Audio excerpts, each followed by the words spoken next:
Hello and welcome to Addicted to Lacrosse. This is episode 21 on Monday, I did it again, Monday, May, not March, the 19th, 2014. My name is Graham Parrow, and with me, as always, is Tyler Fitch. Unfortunately, Melissa Daphne is not available tonight, so it's just us two guys. Since I was gone last week, I'm not sure you know what the word always means. Oh, good point. With me, as usual, Uh-huh. with me frequently is Tyler Fitch. Let's go with that. We have the Q&A app running on our Google Plus page. If you head to facebook.com/laxpodcast, that's probably the easiest way to find it. And the link is right there. And fire up any questions that you have for us, and we will get to them during the show. Let's get going quickly. We have no huge news this week, so just a couple of games to talk about. I guess kind of 4 games to talk about. First of all, Edmonton and Calgary. Going into game 2, Calgary won the first game last week, so this was a must-win for Edmonton. Um, since I always go first talking about these games, Tyler, I'll let you start this one off. Yeah, the Edmonton game was very interesting because we knew for the Rush, no matter what, they had to win. And the Roughnecks, no matter what, had an out that even if they were awful, they could still come back, play the 10-minute mini game, and have a chance. And they almost took full advantage of that in the sense that they were awful in the first quarter. Rush got out to an 11-2 lead, and it looked like it was done. And even in the sense that there was you still have to play the 10-minute game after this shellacking was over, but there's no part that made me think that the Roughnecks would be in it up to that point, because the Rush just said, this is our game, we're going to play it our way. But then they only did that for a quarter and a half. And it started to, the Roughnecks finally got some action on their offense, and they started to come alive and start chipping away. And each quarter they closed the gap. I think in the fourth quarter, I think they maybe even won the quarter. And they took all the momentum away from Edmonton. And Edmonton was then on its heels. They weren't doing what they wanted on either end of the floor. And then we watch the Rush hold on, which is ridiculous because it was 11-2, and the Rush held on to win the game with an empty netter to make it a 2-goal victory. And we go to the 10-minute overtime, and we'll hold off on that, I guess. The Roughnecks, I don't know. I mean, I tweeted about it. They could just pack it in. They could have just taken that first quarter, sat out the next 45 minutes as well, and played for 10 minutes. And that's the position they put themselves in, and it looked awful. It didn't end up that way, but having the mini game in their back pocket, I think, really affected the way they came out for that game, in my mind. What do you think, Graham? It certainly looked like it in the first quarter.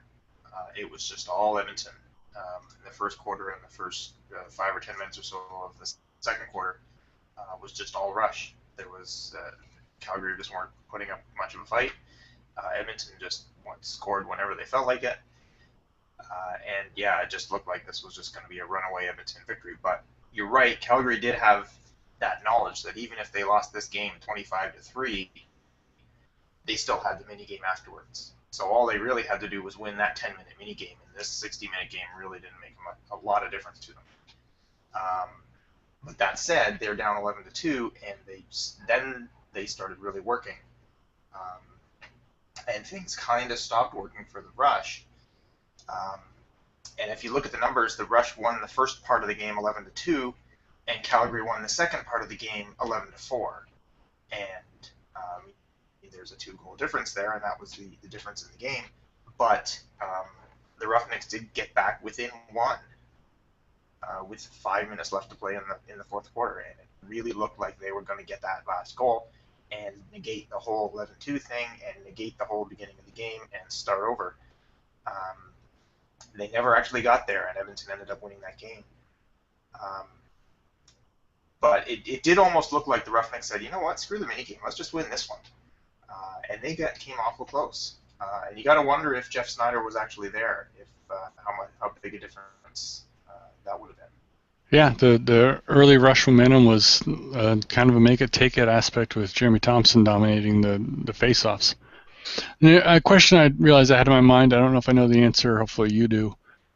If the first game is tied, do they go to sudden death OT before playing a 10-minute 10-minute mini game? Yes. Yeah, Okay. and the first game would have been your standard 60-minute game, followed by overtime if necessary, and then depending on who won that game would determine whether they played the mini game.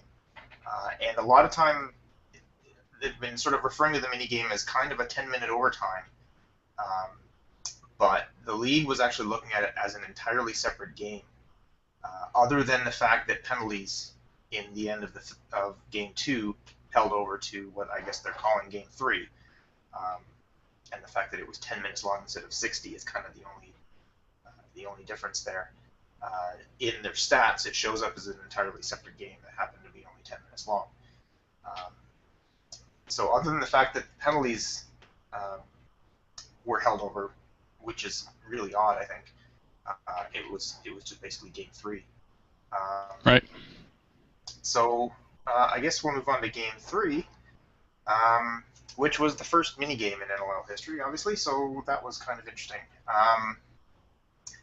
It did have sort of an overtime feel to it, with the knowledge that it wasn't sudden death, that the first goal wasn't necessarily going to end it. Um, but it almost felt like we know this isn't going to be a 7-5 game or 12-10 or anything like that. It's going to be 4-2 at the most, or something like that. And both games ended up as 2-1. So it wasn't quite first goal wins, but it certainly was first goal gives you a huge advantage, especially when you score another one a minute later.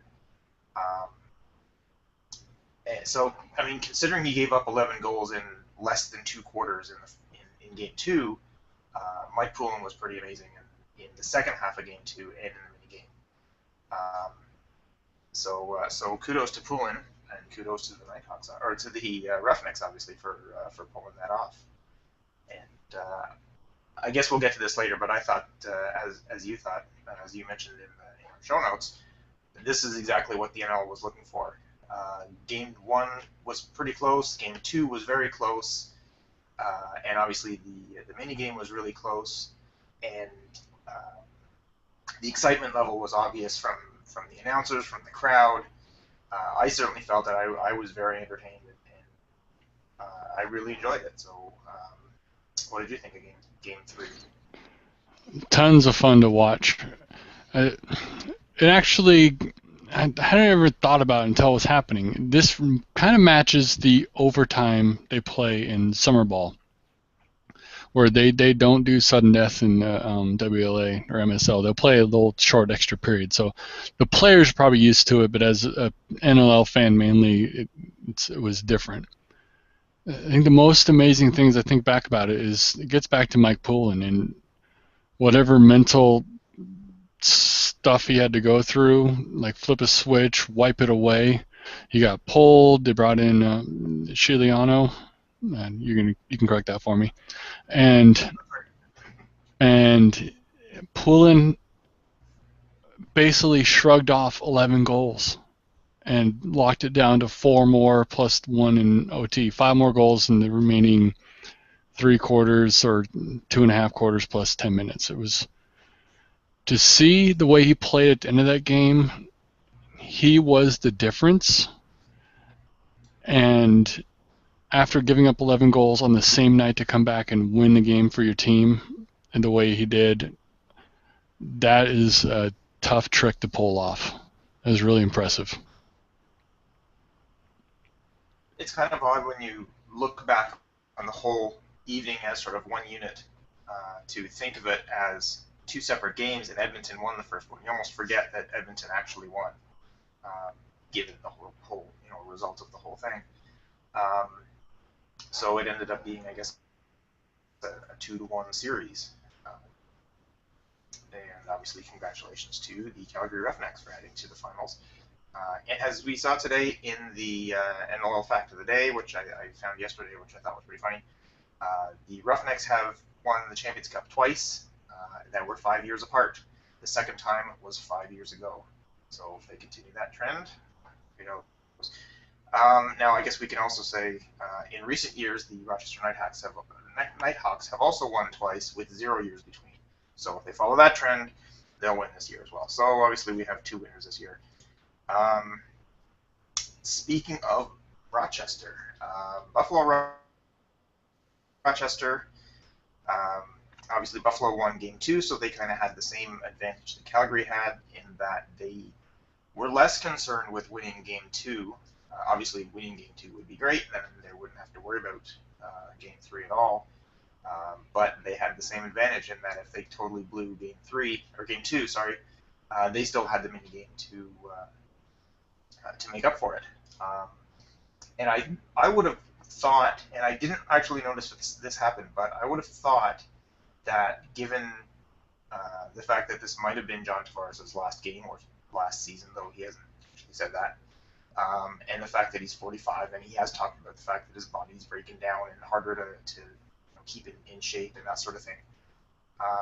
If they're losing at the end of game 2 and they know the mini game's coming up, they should just rest them for the last 5, maybe 10 minutes of game 2. I mean, if it's a 14-13 game and they're really close and they're really in it and they want to win it, then maybe you take those chances and you leave them out there. But they were down by 5 or something, and so they might have just said, you know what, let's just pack this one in. Sit JT, maybe Sean Williams as well. He's over 40. Let those guys rest for a little while longer, and then they're fresh for the minigame. I didn't actually notice if Tavares was out there in the last few minutes of the fourth quarter. But that would have been my strategy. Another thing about that game, the Nighthawks lost Dan Dawson, and I believe it was the second quarter, and I don't think he came back for the rest of the game. They were saying concussion, but I didn't see a confirmed diagnosis or confirmed anything. Actually, he just basically vanished, and that was it. So I haven't seen any word on what that was or how he's doing, or if he's a maybe for next week, or if he's okay, or if he's gone. They seem to the Nighthawks seem to adapt pretty well. Obviously, they won the game, but I didn't hear what happened to Dawson. Did you hear anything about him? No, he's super durable in my mind, and he's been dinged up, but I don't think I've ever even seen him miss a game. So it'll be very interesting to see how that plays out. It's a good game. I mean, the Calgary game felt a little more exciting to me, a little higher scoring in that sense, and closer. But I thought Buffalo on Friday. I kind of started thinking, like, if JT told the team that this was it for him, then those last 2 games totally make sense that they rallied around that and they're coming out full steam. But they didn't come out that in that way for this game. And I don't know if it was like Calgary where they didn't come out strong because they had an out, but they need to go full steam. Rochester is a little bit younger. I think that played to their advantage as this thing started to wear on in the game. And so back to back, the third game in the playoffs, rougher games in the playoffs. Third one for Buffalo, only the second one for Rochester. I think they could last through it a little better, and they did. They won that first game pretty handily. That's my only thoughts on that. Yeah, it was kind of back and ended up pulling away in the second. Like you said, it was fairly low scoring in the second half. I had it here a second. Only two goals in the third quarter and only 4 in the fourth. So yeah, it was pretty more of a defensive game in the second half, and I think a lot of that was Rochester just saying let's just hold on to our lead. Um, and yeah, it seemed the defense has kind of stepped it up a little bit. Um, I'm not sure if it was 100% the defense is stepping it up a bit or the offense is just either not getting it all together or just kind of taking a step back. Um, so they went to the mini game after Rochester won the second game, um, and the winning goal. How long did that take? Only a couple of minutes, and it actually kind of surprised me. The winning goal obviously surprised Cosmo as well because he didn't see it. It wasn't a super hard shot. It wasn't one of those trick shots that kind of lets him bounce it between his legs or off the post or anything. It just looked like Vitarelli just came up and shot it over his shoulder, and Cosmo didn't move, and that was the end of it. It didn't look like this is the shot that's going to end it. It was kind of surprising, but Yep. it did end things for Buffalo season. So Let a guy run in with his hands free, and he could place it wherever he wanted, and it made it look way easier than it should have been. It's just a dagger for Buffalo because you saw them battle, and then the guy after 10 minutes of the first mini game go to OT for sudden death, and the guy walks in untouched. You're just like, oh my goodness! Of all the things, fluke goal would have felt better than a guy coming in down the middle untouched. It's just hurts. yeah, so a bit of a defensive breakdown for Buffalo, and obviously it was the last one of their season. Um, so Rochester and Calgary meet in the finals. I took a quick look last night, and I think Rochester and Calgary have only ever played each other 8 times, and they're 4-4. They've never played each other in the playoffs, so we don't have a lot of precedent here to go by. Um, so we don't really know what to expect from this one. Um, Unfortunately, we're kind of pressed for time because Tyler has to leave, but let's skip right to our predictions for next week to make sure we get those ones in. Last week, we're considering the mini game a separate game entirely. I was 3-1 on those picks. Melissa was also 3-1, and Tyler was 2-2 because he thought Buffalo was going to take game 2, and therefore game 3 wouldn't have happened. So his non-call on game 2 goes, or game 3, I suppose, goes as a 0. So overall, I am 5-3. Tyler is 3-5, and Melissa is 4-4. So we're all around about 5. Though I did want to mention that not only did did Tyler call the Calgary win, he actually said Edmonton would win game 2, and then Calgary would win the mini game. Not that Calgary would win game 2. So good on you, Tyler, for that one. As a result, you win the opportunity to go first for your picks for next weekend. Just one game. All right. I don't know my series pick. I'm kind of going to base it off of what happens, but I'm picking Calgary to win first game. They're at home. They carry on the playoff party. They're getting great crowds, great atmosphere, a lot of stuff in their favor playing at home. It's a long trip for Rochester to have to make. I think I like Calgary's veterans in this matchup, where they not just Poulin the way he reset things, but pretty much the whole team kind of reset through the whole game to prepare for that overtime, and they came in ready. And they didn't care about what Edmonton had done during the regular season. They knew that they had the knowledge and experience to beat them, and they did. And so Rochester is now the young team they have to face off against. And I don't think they're going to be too worried. They know that they're at home and they can take care of it.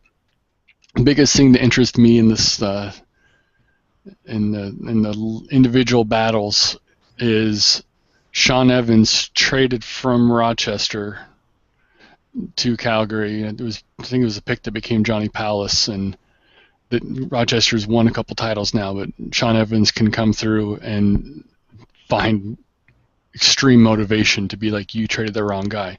Yes, you won titles with Palace twice, but if you had me, you would be winning a third time this year. I think he'll have a huge playoff series because of that. I'm looking forward to watching how that plays out with his mindset, if that's what he's thinking, which seems like his personality and what he would do. What do you think, Graham?